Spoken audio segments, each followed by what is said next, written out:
to you. I'm going to share my screen now, and we'll make a start. Hopefully you can see it. Yeah, that's it. Okay.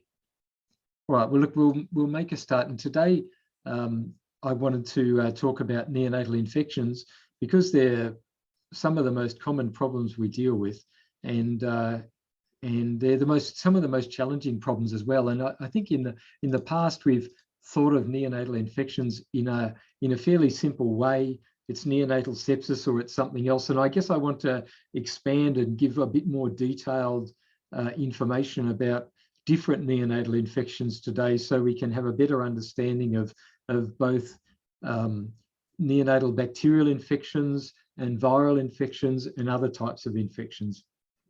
It's not just neonatal sepsis or not. I think it's a bit more complex than that. So let's delve into neonatal infections, and I hope by the end of this we'll have a good idea of how to detect infections in the newborn and the types and causes of neonatal newborn infections. We'll talk a bit about focal infections and systemic infections. And we'll talk a bit about intrauterine infections, because some infections are obviously intrauterine acquired, intrauterine viral infections, some intrauterine or peripartum bacterial infections, and some postnatally acquired bacterial infections. So we can think of neonatal infections in those three categories, if you like: the intrauterine viral infections, intrauterine or peripartum bacterial infections, and then postnatally acquired bacterial infections, typically bacterial infections, but not always. All right, so we'll delve into those as we go. There's quite a bit of material to cover because the details are important today in terms of different sorts of infections. But if we take a step back, then more than half of all our neonatal admissions are because of infections. And this has been consistent over a long period of time. I've just looked at the data for actually 2021 now, and it's 54% in 2021. 54% of all neonatal admissions to hospitals had some sort of infection. Last year, in 2020, it was 51%. So it's been very stable over a period of time. Just over half of all admissions are related to infections. And of course, you can have babies who have both infections and prematurity, or infections and low birth weight, or infections and birth asphyxia. So the common other causes of neonatal admissions can also be complicated by infections, and we need good ways to distinguish those things. I got first interested in neonatal infections a long time ago. This is over 20 odd years ago, 25 years ago, and the reason I was interested was because not so much that neonatal infections were common. We knew they were common, but that a lot of neonatal infections were resistant due to resistant bacteria. And while resistant bacterial infections weren't very common in those days, they caused a disproportionate amount of neonatal mortality. So 25% of all deaths, although they were 2% of all pediatric admissions. And so, but 25% of all deaths were because of resistant bacteria. And I think this is a problem that's probably evolved and grown even since that long time ago. And so we have today to deal with more resistant bacteria among neonatal pathogens. The problem is that to identify neonatal infection is not that easy, and because the clinical signs are often non-specific. So if a baby has a high fever, that's more obviously an infection, but sometimes they can have hypothermia, of course, and sometimes they can not be feeding well, or they can just be drowsy or sleepy, or they can have fast breathing, or grunting, or chest indrawing, or cyanosis. They can present with subtle and signs of just being unwell, being very sick, and that can indicate an infection. But there are other conditions that can also cause those signs that are not infections. And so when we think about the signs of neonatal infections, most of them are fairly non-specific. But if you start with a baby that has fever or hypothermia, and any one of these other signs, apnea, severe jaundice, abdominal distension, grunting, chest indrawing, tachypnea, if they've got fever and any one of those other signs, that's good enough evidence of a neonatal infection. As I said, the problem is that neonatal infections overlap with lots of other different neonatal conditions, and the commonest causes of neonatal infections are like generalized sepsis or pneumonia or meningitis or cord infection or a skin infection, but they do overlap with other conditions that are not infectious, and some are infectious. Some are viral infections, some are perinatal asphyxia, congenital abnormalities, etc. So they overlap quite a bit. And I think that the best way we can deal with that is that start as the entry point being fever or hypothermia, and any other sign of a serious illness indicates a serious infection. Right? So I think that's the good way to start. Fever or hypothermia and any other sign suggests infection. As I said, there are lots of different types of neonatal infections. So instead of just calling it neonatal sepsis, we should try to define and describe what the type of infection is. You know, is it that the baby's got pneumonia? Is it that the baby's got bronchiolitis, like viral infection? They are quite different, and you can identify bronchiolitis in neonates as well, because they get RSV and they also get bacterial pneumonia. Is it an umbilical infection like a cord infection, or a skin or a soft tissue, or a bone or joint infection, a urinary tract infection, an eye infection, diarrhea, which can be a gastrointestinal infection, or it can be a sign of a generalized systemic infection? Or is there a bacteremia or viremia, a sort of more systemic problem? Or is there some congenital viral infection that causes a systemic illness as well? So defining the type of infection is actually quite important to saying how sick the baby is, and also what treatment is required, whether the baby's too sick to be discharged or needs to stay in hospital, how long antibiotics should go for, etc. So we should think about it in those terms. When we think about it, you can think about the type of infection, like the location of the infection, and you can think about the microbial cause of infection, right? So the different bacteria that are likely to be causing it. And so when we think about bacteria and other pathogens causing neonatal infection, we have to think about gram-positive infections like Staph aureus and group B streptococcus. And we've got to think about gram-negative infections, particularly E. coli and Klebsiella and Enterobacter and Pseudomonas. And then we should think about virus infections, so the intrauterine viral infections that I mentioned before, the torches infections. I'll say more about those in a moment. And then some babies post-natally can get viruses that we all get. So even at weeks 2 or 3 or 4 of life, they can still get RSV, or they can get enterovirus, or they can get other viruses like parechovirus. It's relatively common episodes, or parvovirus. There's a lot of different viruses that neonates can get post-natally, as well as intrauterine or perinatally.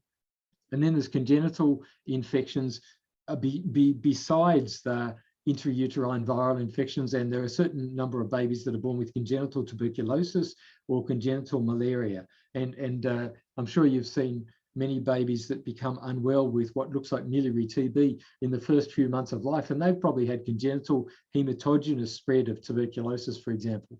And then you have babies that have persistent fever in the first week of life, and you do a blood slide and they're blood slide positive for malaria, and they've probably had hematogenous spread of malaria, intrauterine spread. So when we think about intrauterine infections, the textbooks don't cover all the pathogens that cause intrauterine infections in PNG, particularly in the Solomon Islands. They're not covering things like congenital TB and congenital malaria as much as they cover other conventional torches infections, so-called. When we look at, I won't dwell too much on the bacterial etiology, but I want you to understand the types of bacteria that cause early onset and late onset neonatal sepsis. And early onset sepsis is defined as being sepsis in the first 72 hours. There's different definitions, but if we think about it as sepsis in the first 72 hours, and usually that early onset sepsis is perinatally acquired. Often there'll be prolonged ruptured membranes or maternal fever or chorioamnionitis, or there'll be foul-smelling liquor or meconium staining. There'll be some indication, or the mother will be quite unwell with fever and sepsis. There'll be some indication that the perinatal period has been complicated by an infection. And when we look at the different types of pathogens that cause these, they are both gram-negative and gram-positive. And the common ones are E. coli, Aeromonas, which is another pathogen that's a bit like Pseudomonas. It likes to live in water, and Aeromonas is relatively common cause of early onset neonatal sepsis. And then there's group B Streptococcus and Pseudomonas and other forms of Streptococcus, Staph aureus, Proteus, which is just another gram-negative. I put all the gram-negatives in red and the gram-positives in blue or grey, and then group D Streptococcus. So there's a variety of different pathogens that can cause early onset neonatal sepsis. And I guess what's important is that we know that when you're treating early onset neonatal sepsis, you need to cover these pathogens, because we generally don't know which bug it is. So that's where ampicillin and gentamicin covers most of these pathogens pretty well, if we use ampicillin and gentamicin for early onset community acquired or perinatally acquired bacterial sepsis. When we think about late onset neonatal sepsis, the pathogens are a little bit different. They're a bit more gram-positive in nature, a bit more commonly gram-positive. So Strep pyogenes is a bit more common, Staph aureus is more common, and pneumococcus is more common. So a bit more gram-positive. And again, we can cover late onset neonatal sepsis quite well by using ampicillin and gentamicin, or flucloxacillin and gentamicin, because flucloxacillin will cover the Staph aureus involved. So those two bacteria, so those two antibiotics will cover all the gram-positives and most of the gram-negatives that we see commonly causing late onset neonatal sepsis, so beyond 72 hours. And the reason why it's useful to make that distinction between early onset and late onset is because the pathogens are a bit different, and also the severity of illness is usually a bit different, and the pathogenesis is a bit different. So the late onset bacterial sepsis may not be acquired because of, say, aspiration of infected liquor or hematogenous spread of bacteria. It may be acquired from directly from the environment. And I suppose it's useful to think about early onset neonatal sepsis and late onset neonatal sepsis because they are a little bit different. Yeah.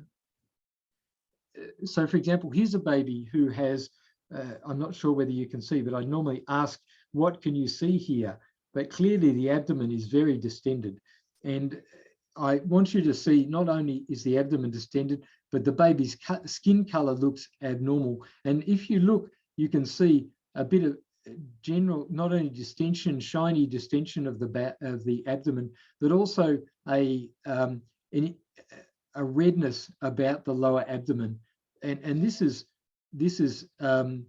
bacterial sepsis, abdominal wall cellulitis in a baby. That's probably come from the umbilical cord. You can see how long, there's no cord clamp around the umbilicus. This was a baby born in the village where had the cord clamped just with a piece of string or a shoelace, and presented with abdominal wall cellulitis. So you'd imagine that this would likely be a gram-positive infection. So that's where flucloxacillin and gentamicin will cover it well. Again, this is late onset neonatal sepsis.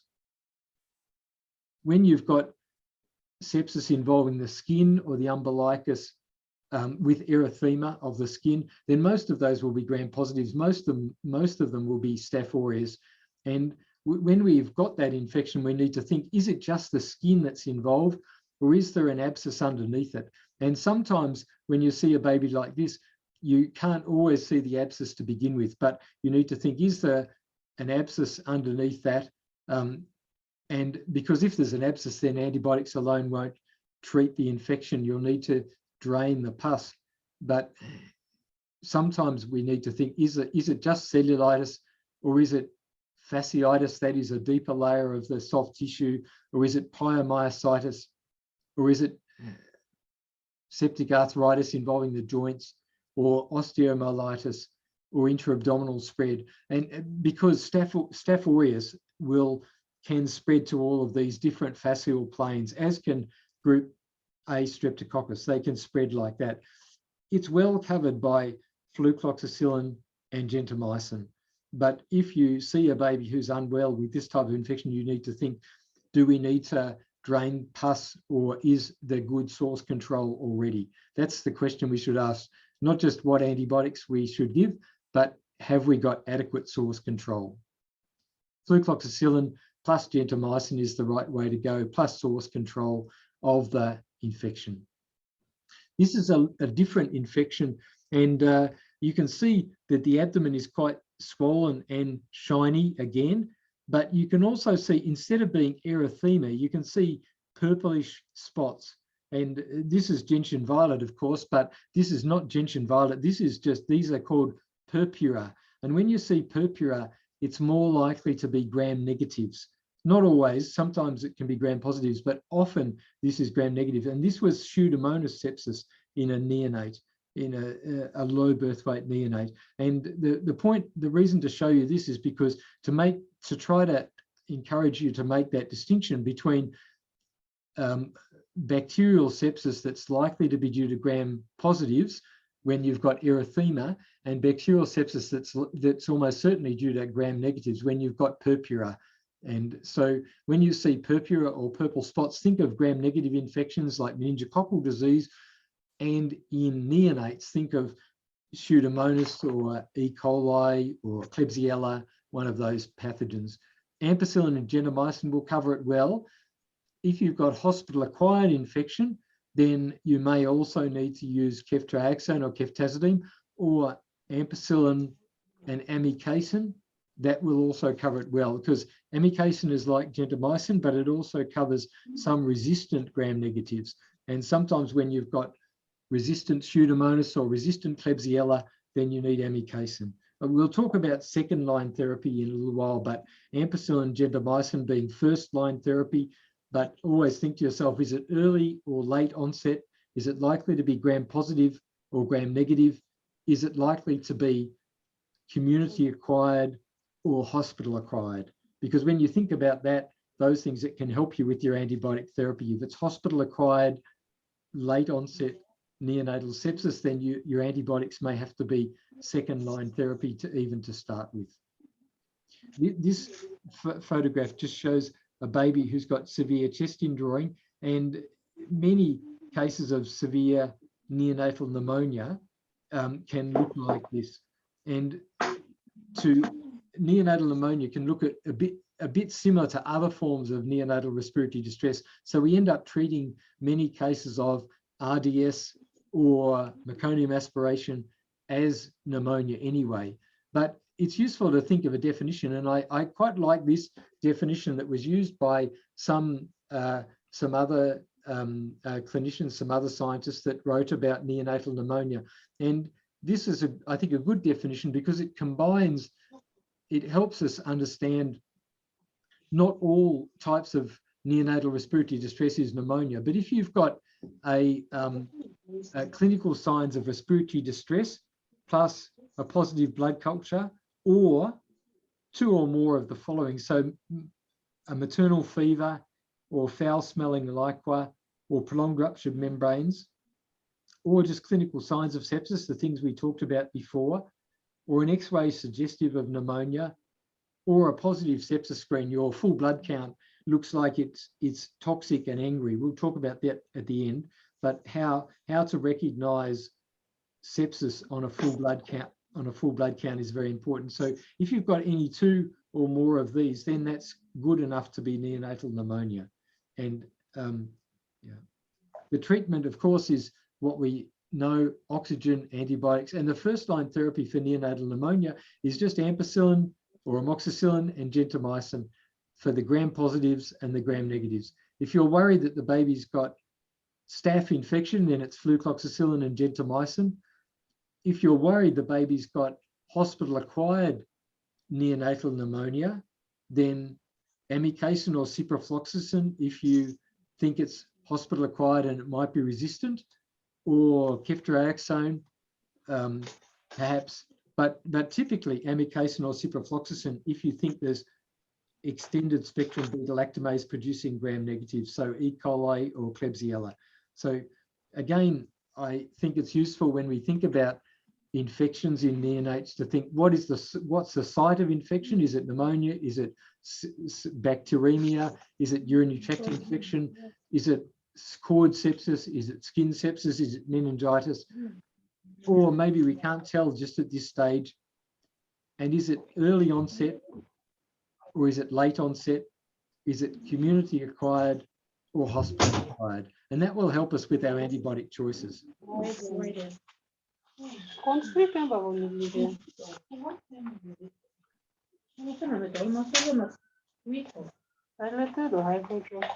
Have a look at this baby and just see what the abnormality is. And you can see here what I was talking about before. The erythema that you can see over the lower limb here looks like cellulitis. But always we have to ask the question, is it just cellulitis? If it's just cellulitis, then we can treat with flucloxacillin and it should get better. But we always have to ask the question, is it just cellulitis or is it... Sorry, Melissa and Misbah, could you mute your... Could you mute? Thanks.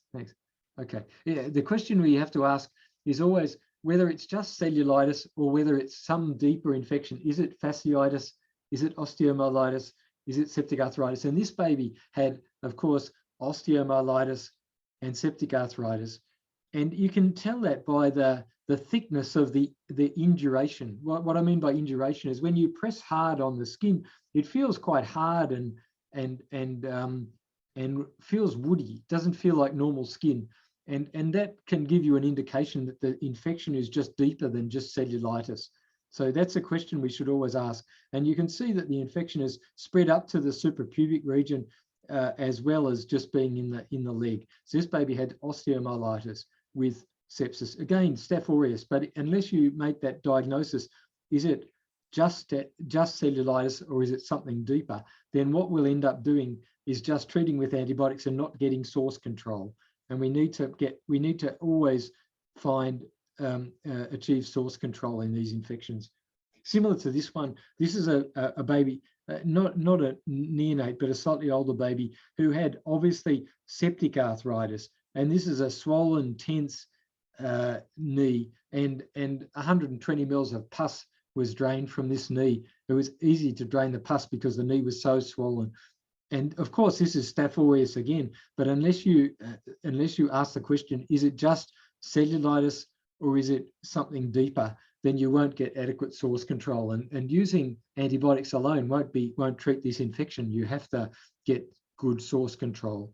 Similarly, this is a breast abscess due to staph infection. We sometimes see this, a breast abscess due to staph infection. And again, this wouldn't get better with just antibiotics. You could try antibiotics for 24 hours, but probably it wouldn't get better. You need antibiotics, but you need drainage, and it's important. Similar to this was a baby who had a staph infection of the cord, and we thought this was just a omphalitis or a cord infection, treated with 5 days of antibiotics. It didn't get better. And the reason it didn't get better is because there's a big abscess under there. And unless it's drained, it won't get better. Once it was drained, it got better very quickly. So the point is to try to think, have we got the antibiotics right? And have we got good source control? Now, there are some infections that are relative. So I've talked about some quite serious infections.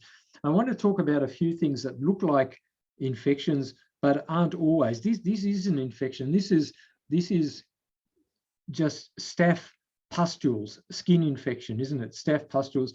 And the best way to treat this is actually usually, of course, you can use flucloxacillin, but you need to clean the skin. And cleaning the skin with an antiseptic is probably the best way to treat this, as well as giving flucloxacillin. you can tell it's staph because, one, if you take a swab and you can look at it under the microscope, you'll find staph, but also because there's pus draining from it. The reason I say that is because there's some other conditions in newborn babies that looks a bit like this, but isn't. And one of them is this condition called erythema toxicum. And so we might look at this. I know we see a lot of babies with this type of inflammation of the skin, these rashes on the skin, and we think, oh, this is staph infection, but it's actually not. It's just a hormonal inflammation of the skin that that we see in the first few days of life sometimes, and it usually disappears by 2 weeks of age. It's not infectious and it doesn't need antibiotic therapy, but often these babies get treated as if they've got neonatal sepsis, but actually it's just erythema toxicum. That's what it's called. Another one is called miliaria, which is, it's not, you might recognize this, but they're tiny white spots just due to the accumulation of sweat in blocked pores. About half of infants have miliaria on the face, and most of that resolves in the first 4 weeks of life. Again, it's not infectious. People think it's staph infection, but it's actually not. It's just again a sort of hormonal changes that occur in the neonatal period, and it gets better. This is a very important infection. Remember I said when we are thinking about the infections, think, where is the infection? Is it in the lungs? Is it in the urinary tract? Is it in the skin, in the bone, in the joints, in the brain? Or is it in the eyes? Is it in the cord, etc., in the skin? But this is an ophthalmic infection, and so we see quite a lot of sticky eyes and some conjunctivitis. But this is pus coming from the eyes, and this is clearly an infection due to Neisseria gonorrhea. This is gonococcal ophthalmitis. It could be staph ophthalmitis, or it could be chlamydia, but when you see such severe pus coming from the eyes, it's almost always gonococcal ophthalmitis. And so these days, this is important to know, these days most gonococcus are resistant to penicillin. So it used to be we could just give penicillin and gentamicin and these babies would get better. But these days, most gonococcus is resistant to penicillin. So we need to use ceftriaxone for these babies. And usually a single dose of ceftriaxone is good enough. That's what WHO says. 1 dose of ceftriaxone is good enough. Sometimes we give a few days worth. Give a dose of ceftriaxone plus chloramphenicol eye ointment or tetracycline eye ointment for these babies as well. Now, I wanted to talk a bit about, I've talked about bacterial infections, about early onset, late onset, about the different locations that infections can come from. But I did want to talk a bit about the intrauterine infections, because they're actually really common. And I think we see a lot of them and we don't always recognize them. And as I said, when you read the textbooks, they talk mostly about these infections, toxoplasmosis or rubella or CMV, herpes infections, and syphilis as the torches infections. And these are the commonest torches infections. But then in our practice, there are a few other intrauterine infections that are quite common, aren't there? Intrauterine malaria or intrauterine tuberculosis, they're relatively common. But CMV is quite common, cytomegalovirus is quite common, and rubella is quite common as well. We're less able to identify toxoplasmosis, and of course congenital syphilis is quite common. Many of these torches infections, they manifest in a similar way. The babies often look quite similar, regardless of whether it's CMV or it's rubella or toxoplasmosis. And they have a lot of similar characteristics. So often having low birth weight in general, often having microcephaly, they may have cataracts of the eyes or what's called chorioretinitis. I'll show you a fundoscopy of a baby with chorioretinitis, but they often have retinal hemorrhages. They may have microphthalmia, which is just congenitally small eyes. They often have pneumonia. They sometimes have congenital heart defects like a PDA. They may have an enlarged spleen and an enlarged liver. You've seen babies with congenital syphilis with hepatosplenomegaly. And they're likely to have skin hemorrhages because it can affect platelets and usually, often they have thrombocytopenia. I'll show you some pictures of these types of infections, but if you think that these, try to recognize babies that might have these torches infections. It doesn't matter whether we can identify it's CMV or it's rubella or toxo, but to try to identify that this could be an intrauterine viral infection. This is a baby who had congenital rubella syndrome, and you can see the cataract on the eye of this baby. And the baby also, a bit harder to see, but the baby had very low birth weight and microcephaly as well, and had a PDA. So this baby had congenital rubella syndrome, but you can, I suppose, get a good idea of that from the constellation of abnormalities of cataracts with microcephaly and low birth weight. That's fairly typical. CMV is actually probably more common even than congenital rubella syndrome. Cytomegalovirus is a very common infection. Most of us have had CMV at one stage, but if a mother hasn't had CMV and they get pregnant and they get CMV during a pregnancy, that's when the baby, the fetus, is most at risk of getting intrauterine cytomegalovirus. And the baby can also be at risk if the mother has had CMV before and they get another CMV infection during pregnancy. That can be transmitted to the baby. They're more at risk if a mother has HIV, and many babies that are born HIV exposed will be born with intrauterine CMV infection. And so sometimes when we see severe pneumonia in babies with HIV, who are HIV exposed, we think of pneumocystis, but also we should think of CMV. It's, as I said, it's quite common, and it presents with the features that I mentioned before. These features, often microcephaly, low birth weight, pneumonia, hepatosplenomegaly, so those types of things. With the mother, how to recognise it during the pregnancy? Usually the mother will have just a flu-like illness, a febrile illness.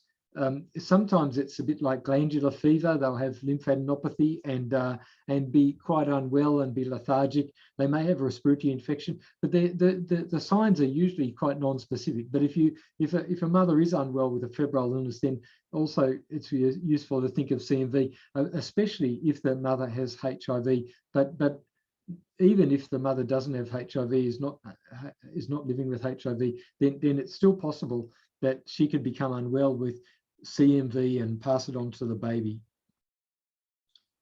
This is a baby that had congenital CMV infection, and you can see the petechiae, that's the petechial rash that's over the baby's body in general. And this is an ophthalmoscope of this same baby, where you can see the chorioretinitis. You can see retinal hemorrhages on the retina, and many of these babies have somewhere between a quarter and a half of them have visual impairment and chorioretinitis. This is probably the prime feature that they have. Sometimes they have sensory neural hearing loss, sometimes they have microcephaly, and they often have petechiae and thrombocytopenia.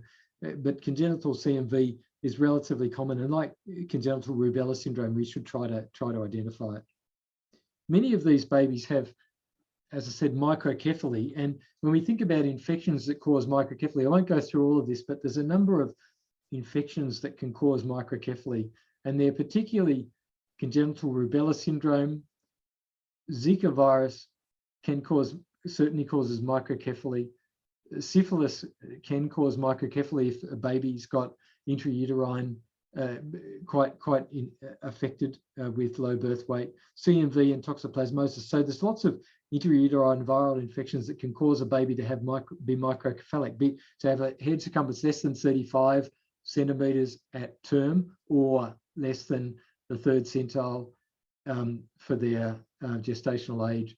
But then there's some other conditions that can cause microcephaly, like genetic problems or chromosomal problems, or toxin exposure, like fetal alcohol syndrome. If a mother's been had consumed a lot of alcohol during pregnancy, or in some cultures, alcohol and drug abuse can lead to microcephaly, and sometimes teratogens. But I think the point is, if you see a baby with microcephaly, then think, could this be an intrauterine viral infection, or could it be a congenital problem, or could there be some toxin exposure? They're not always infections, and that's why it's sometimes hard to make that distinction. I was going to briefly speak about neonatal tetanus. We've talked a bit about tetanus in general before, but I just want to touch on neonatal tetanus because it still occurs. And I've just looked at the data for last year, and there was 10 cases of neonatal tetanus in PNG last year, 2 deaths. So that means that there was many children did survive, but it's 10 cases is still too many of neonatal tetanus. It tells us that mothers are not adequately immunized against neonatal tetanus.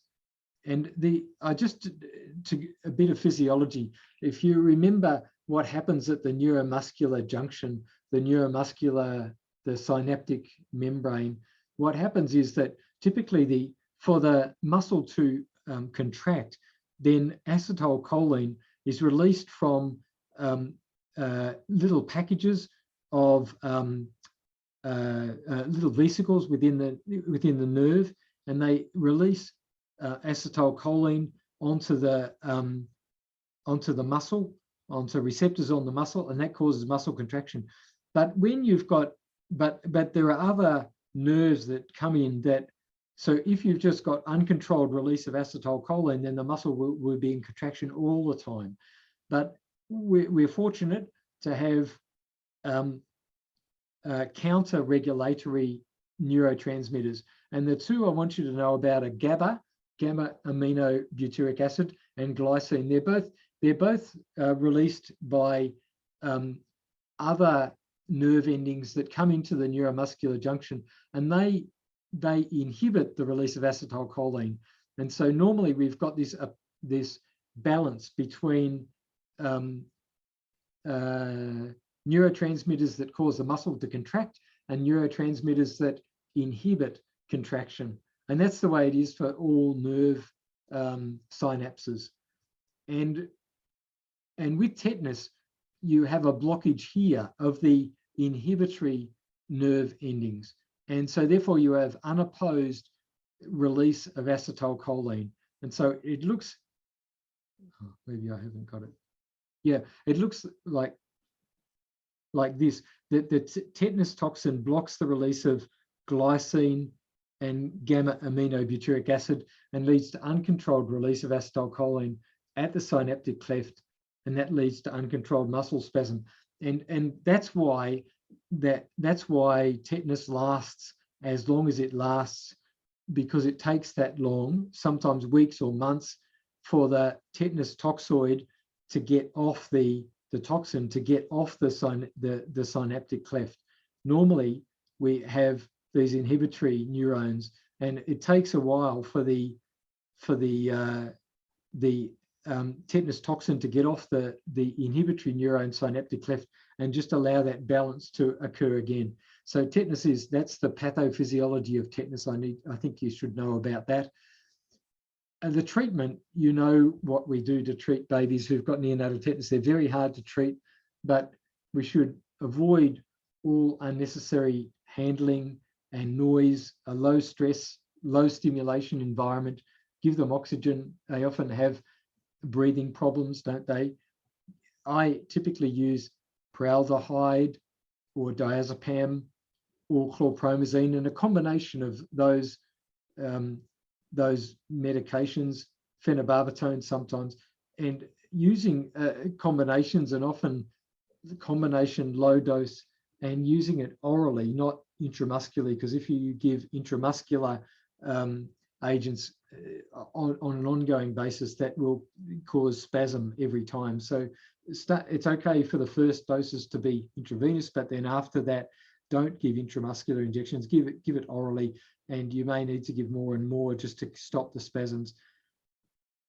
Penicillin still works on tetanus, and tetanus immunoglobulin, if you can get it, is very important. I usually nasogastrically feed these babies. They'll never feed orally for several weeks typically, and then get used to managing their spasms and their autonomic dysfunction. Remember, they're not having seizures. These babies are not having convulsions or seizures. They're having spasms of muscle. And if you can manage them properly over the first few weeks, then they will be okay in the end. I've managed lots of these babies that in the end, they're normal, perfectly normal children. Their brains are normal, even though they've had a lot of spasms in the first few weeks of life. It's not that they've got a brain injury. It's just that they're having muscle spasms. Okay. Now, finally, I wanted to talk about this condition that I hope you recognize. I'm sure you do. This is a condition characterized by lesions on the palms of the hands and the soles of the feet. Sometimes there's just skin peeling. Sometimes there's necrotic skin. This is, of course, congenital syphilis, and it's another intrauterine viral infections, one of the torches infections, of course, S for torches. Sometimes there'll be other manifestations. This is a baby with congenital syphilis, and instead of having the peeling skin, it was just a big blister and a few other skin lesions the baby had. And sometimes there'll be these lesions like erythematous patches on the skin, or you can see these what look like little necrotic patches on the palms of the hands and the soles of the feet. So this is all of these babies have congenital syphilis, and you can see the abdomens are a bit more swollen. This baby, this one here, had bleeding and some cyanosis, and sometimes the babies are very unwell. These are the features of congenital syphilis: low birth weight, preterm babies. They're often preterm and low birth weight. They often have anemia because the bone marrow is affected. They often have hepatosplenomegaly, ascites sometimes. Abdominal distension is a common feature.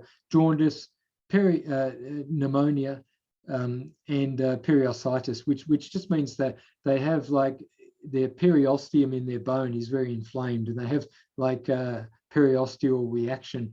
And you can sometimes make the diagnosis by getting some bone X-rays and seeing the periosteitis. This graph simply shows all the babies with congenital syphilis in Goroka. You can see that the risk of death was much higher as the baby's birth weight was less if they had congenital syphilis. That goes for all babies as well. But if babies are a good weight and they've only got peripheral manifestations or no other features, then their outcome is usually very good. But if they're extremely low birth weight or low birth weight babies with hepatosplenomegaly and choangiopathy, then often their risk of death is quite high. The treatment, if they're asymptomatic, they're just the mother's VDRL or TPHA positive, then give benzathine penicillin to the babies. If they're more than 2.5 kilos, 240,000 units. If they're less than 2.5 kilos, 125,000 units. But if the baby is either symptomatic, that is, they've got any clinical manifestations, or they're preterm or they're low birth weight, then I treat them for 10 days with benzoyl penicillin. Obviously, you treat the mother as well for babies with congenital syphilis and follow them up, because they often have long-term problems with their immune function and with growth and that sort of thing. So follow them up. I just make a point about the pediatric hospital reporting program. We now have a neonatal section in that, and we try to identify what type of neonatal infection a baby has, and we're getting increasing information about the different types of neonatal infections from the PHR. And so I'd encourage you to try to identify the different types of infections, the location of the infection, etc., from when you're reporting through the PHR, because it'll as the data comes in, we get more and more information about the frequency of these infections. I wanted to lastly just mention about prevention of infection. This is very important. We've talked all about the clinical features and the different types and the treatment, but prevention of neonatal infections is really important. And we all should be experts in this. We all should be experts in early essential newborn care and what that means. So early skin-to-skin contact, early breastfeeding, not separating the baby from the mother, even if the baby is quite unwell. We should be advocates for strict hand washing and other basic infection control measures. And we should be really stewards, antibiotic stewards. So we need to have in our own hospitals antibiotic stewardship programs where we try to limit the amount of antibiotics that newborn babies are exposed to, because we know that that causes problems later on. It causes problems with their microbiome. That's the type of bacteria that we have in our gut. So just, I'm sure you all know, when babies are born, they don't have any antibiotic, they don't have any bacteria in their gut. That's the only time in their life that they don't have bacteria in their gut, but they will acquire bacteria in their gut in the first few days of life. And they can either acquire healthy bacteria from their mother. The healthy bacteria are predominantly lactobacillus and bifidobacterium, or they can acquire unhealthy bacteria like gram-negatives, E. coli and Klebsiella and Staph aureus. They can acquire them from their environment. And so if we take a baby away from their mother and put a baby in a hospital environment, they're more likely to acquire those unhealthy bacteria, and they're less likely to acquire that healthy bacteria from their mother. And that can have very long-lasting and consequences for babies, especially if we take them away from their mother and we give them lots of antibiotics when they didn't need them, then they're likely to acquire unhealthy bacteria. So we should avoid antibiotics in babies who don't have serious infections, and we should try to keep the babies with the mother if at all possible. And even if babies need antibiotics, then if they've become well within 24 or 48 hours, then it's okay to reduce the antibiotics or cut them back, stop them after 48 hours if the baby's looking perfectly well, then so that you limit the possibility of resistance developing. That's all. Now, lastly, I wanted to just point out that about, this is the last slide. I wanted to point out about markers of bacterial infection. I might have talked about this before, but this is very important in the context of neonatal sepsis as well. And I think we don't use the full blood count as much as what we should. And we often look at the white cell count and we say, oh, it's high, so therefore there's an infection. But I want you to look at it in more detail, in much more detail than that, because we get the printout of the full blood, the FBC, regularly, don't we? But we don't look at it in detail. And I want you to be able to identify the markers of bacterial sepsis on the full blood count. And these markers include, obviously, a high white cell count or a low white cell count is a marker of infection. A high neutrophil count, of course, or a very low neutrophil count. Often when babies, the more severe the bacterial sepsis, the lower the neutrophil count often, and babies often become acutely neutropenic when they've got severe sepsis. If they've got a lot of immature forms in the full blood count, like bands or myelocytes or metamyelocytes, that can be a marker, that is a good marker of a serious bacterial infection. Or if their platelet count is very high, like more than 800,000, that's a sign of a bacterial infection as well. Or if the platelet count's low, that's a sign of a bacterial infection as well. And in neonates, if the red cell distribution width is very high, like 16, 18% or 20% or more, that's a bit of a sign of inflammation of some sort.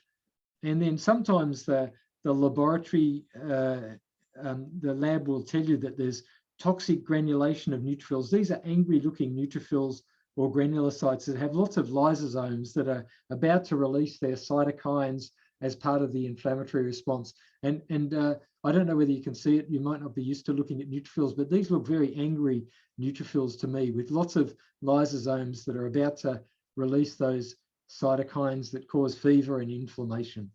So I think we can look at the full blood count and we can look at the blood films in a bit more detail and have a bit more understanding of bacterial sepsis. And that really helps us in terms of deciding whether we should give antibiotics to babies, but it more helps us in deciding whether we can stop antibiotics. So if you've got a full blood count that has none of these things, it's perfectly normal, and the baby's got better, was unwell in the first day, but got better after a day or so, and is now no longer having any signs of sepsis and the full blood count looks good, and if you've taken cultures, they're negative, then it's okay to stop the antibiotics at 48 or 72 hours. Okay, I won't talk about any more of that, but I think we can be better antibiotic stewards, and we can use some of this information, this lab information, to help us do that. All right, well, that's all I had to say today. That's enough, I think, and I hope that's useful to you. I'm happy to answer any questions that you might have.